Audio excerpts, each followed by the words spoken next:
What's up, guys? So my sister just bought a new JL Sahara here.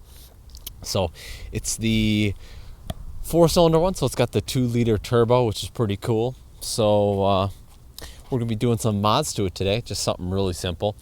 Some floor mats. Now these are probably the coolest floor mats that I've seen for a Jeep, and I wish they made these for the TJ.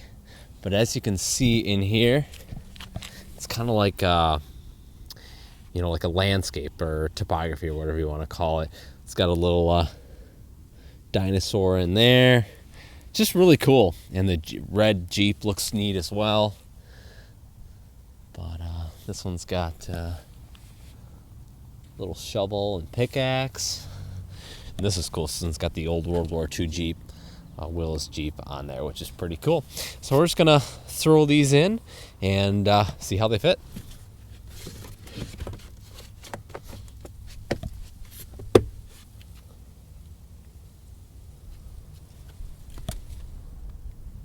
Old one out.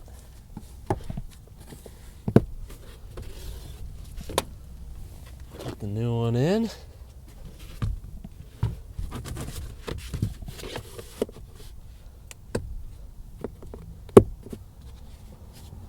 Boy, that looks really nice. It's here. It's cool.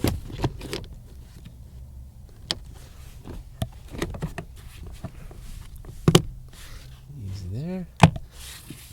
Easy that. Boy, that's really neat.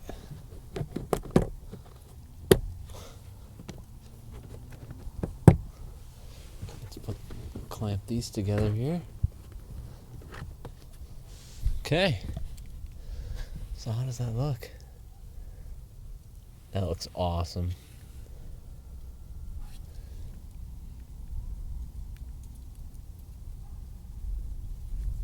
That is super cool. Front's so cool, and I think this right here is like for drainage holes. So if you do take your carpets out, this goes in that drainage hole area, and then you can just drain all the water through that, which is pretty neat. So anyway, guys, I hope you guys enjoyed this video. If you did, definitely give the video a thumbs up. Definitely consider subscribing. That helps me out a bunch, guys. And we'll definitely be doing some more mods on the JL here. So yeah, so if you guys are interested in JL stuff, we'll definitely be having some more mods coming. Definitely some LED headlights. These are just the factory ones. So LED headlights, probably replace the side marker LEDs, wheels, tires, and I don't know, maybe we'll get into bumpers. We're not sure yet. But anyway, guys, thanks again for watching, and I'll see you guys in the next video.